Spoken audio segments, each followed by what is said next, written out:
बाळूमामांच्या आजच्या कथेमध्ये आपण पाहणार आहोत मामांना ठार मारण्याचा अयशस्वी प्रयत्न. सुमारे 400 बकरी घेऊन बाळूमामांचा तळ ठिकपुर्ली भागात होता. स्वतः मामा मेंढरे घेऊन चरण्यासाठी जात असत. त्या भागातील 2 दरोडेखोरांनी निरीक्षण केले की या धनगराच्या सोबत कोणी गडी माणसं नाहीत, हा एकटाच आहे.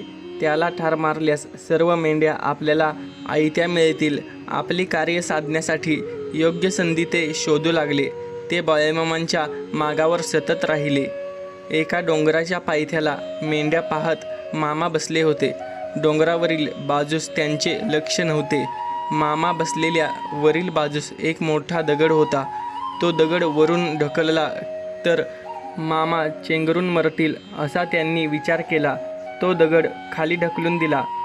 तो चेंडूसारखा गोल दगड वाढत्या वेगाने घसरू लागला, पण सुदैवाने काही अंतर आल्यावर त्या दगडाचे अकस्मात 2 तुकडे झाले.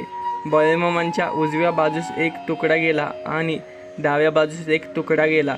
ते सुरक्षित राहिले. हे पाहून दरोडेखोरांनी तेथून पळ काढला. बकऱ्यांना पाणीही पिऊ न देणाऱ्यांना मामांनी भयंकर शिक्षा केली. ही हकीकत 1923 सालची आहे. वैशाखाचा उन्हाळा कडाक्याचा होता.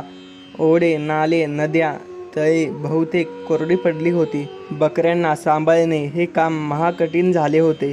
काही ठराविक ठिकाणीच डोहात नद्यातून पाणी उरले होते. मामांच्या बकऱ्यांना पाणी पिण्यासाठी गडहिंग्लजच्या रानातून जावे लागे. बरेच धनगर आपल्या वहिवाटीच्या हद्दीतून दुसऱ्या धनगरांची बकरी जाऊ देत नसतात. मामा आपली बकरी घेऊन औरनाळ्यातून हट्टी बसवनाच्या देवळापासून नदीला जाताना गडहिंग्लजचे धनगर त्यांना अडवू लागले. मामांनी त्यांना परोपरीने समजून सांगण्याचा प्रयत्न केला, परंतु सर्व सांगणे हे पालत्या घागरीवरचे पाणी झाले, व्यर्थ झाले. मामांच्या बकऱ्यांना त्यांनी पुढे जाऊ दिलेच नाही. मामांना रोखणाऱ्या त्या तिघांची नावे माहीत होती: सिद्धराम रेवाप्पा मुधाळे, भमान्ना निंगाप्पा भम्मानावर आणि वीराप्पा पुजारी. हे तिघेही वय 20च्या जवानीमधील होते. तारुण्याचा एक प्रकारचा अविचारीपणा आणि उन्मत्तपणा त्यांच्यात होता. त्यामुळे मामांना सामान्य धनगर समजून उलटसुलट उत्तरे आणि शिव्या देण्यापर्यंतची त्यांची मजल गेली. सुमारे 1.5 तास वाद चालला होता. बकरी तहानेने तडफडत होती. मुक्या प्राण्यांचीही दया वाटली नाही त्या तिघांना. अखेर आकाशाकडे बघत बघत मामा सिद्धरामाला म्हणाले, लेका, तुझं घरच पेटवतो. त्याचप्रमाणे काही मिनिटातच त्याचे घर पेटल्याचा अचानक निरोप घेऊन धडकताच तो धावत निघून गेला. ते घर पुढे संपूर्ण भस्मसात झाल्याचे कळले. भमान्ना निंगाप्पा भमानावर ह्याला मामा म्हणाले, लेका, तुझा एकच दिवा शिल्लक ठेवतो. त्याचप्रमाणे पुढे 6 महिन्यात त्याची पत्नी आणि तो स्वतः मरण पावला. मामांचे शब्द अनुभवाला आले. वीराप्पा पुजाराला मामा म्हणाले, लेका, तुझ्या घरात 3 वर्षात 3 मडी बसवतो. त्याचप्रमाणे त्या पुजाराचा जवान भाऊ व्यंकाप्पा प्रथम मेला. 2ऱ्या वर्षी वडील मायाप्पा मरण पावला.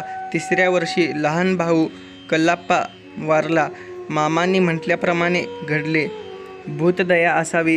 हे मामांनी कठोर शिक्षा देऊन दाखवून दिल्यावर मग मात्र जिवंत राहिलेले त्याचे नातलग वगैरे सर्वजण मामांना परमेश्वर समजून निष्ठेने भजत आहेत. मामांना गाडीतून ढकलल्याचे प्रायश्चित्य. हमीदवाड्यात विरूपाक्ष जंगम हा गृहस्थ राहत होता. त्याच्या बहिणीचे भूत मामांनी काढल्यापासून तो त्यांचा एकनिष्ठ भक्त झाला होता. तो सतत मामांच्या सहवासात राही. एकदा बाळूमामा, विरूपाक्ष आणि मेतक्याचे गंगाराम पाटील हे तिघेजण निपाणीहून आप्पाची वाडीला चालले होते. त्यावेळी राज्य परिवहनाच्या एसटीच्या मोटारी नव्हत्या. खासगी मोटारी प्रवाशांची वाहतूक करत असत.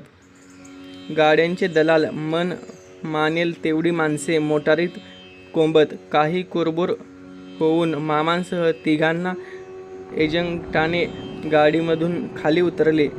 त्यावेळी विरूपाक्ष बराच संतापला. त्यानंतर निपाणीच्या कुंभाराचा टांगा एका घोड्याची गाडी तिघांनी ठरवली. टांग्यात बसून ते आप्पाची वाडीला निघाले. टांगा चालू असताना विरूपाक्ष मामांना म्हणाला, मामा, या घमेंडखोर एजंटांनी आपल्याला गाडीमधून बाहेर ढकललं. देवा, हा तुमचा अपमान आहे. आता तुमचा काहीतरी प्रभाव दाखवा. हे ऐकून मामा उतरले. त्याची गाडी कुठं दूर जाणार आहे असे मामा म्हणाले. त्यानंतर निपाणीहून टांगा वेदगंगा नदीजवळ यमगर्णीवर आला. तेथे ती मोटार नादुरुस्त होऊन बंद पडली होती. बैलांच्या मदतीने निपाणीकडे ओढून आणण्याचे काम चालले होते. ते दृश्य पाहून विरूपाक्ष हसू लागला. उत्सुकपणे त्याच्या तोंडातून शब्द निघाला, तुम्ही आमच्या देवासकट मोटारीतून आम्हाला खाली ढकललं होतं नव्हं, त्याचे हे प्रायश्चित्य आहे.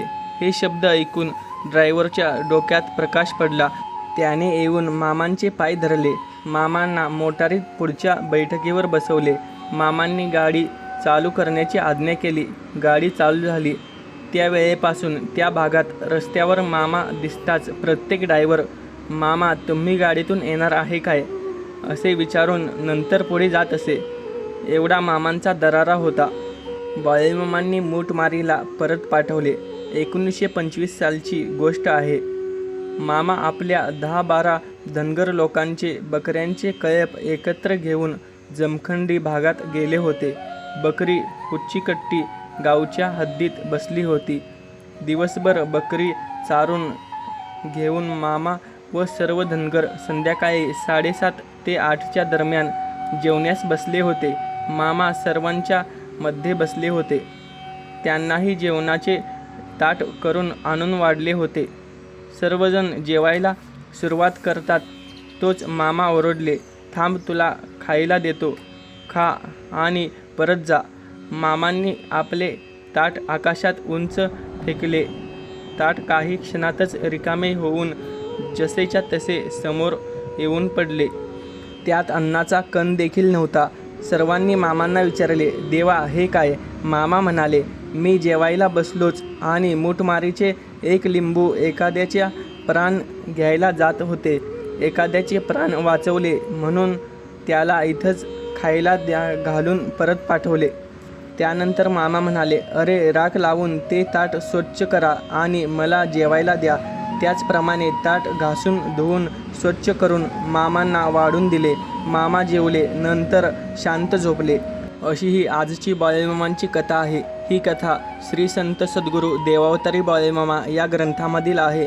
अशाच कथा पाहण्यासाठी चॅनलला सबस्क्राईब करा आणि व्हिडिओला लाईक करायला विसरू नका. धन्यवाद. जय बाळूमामा.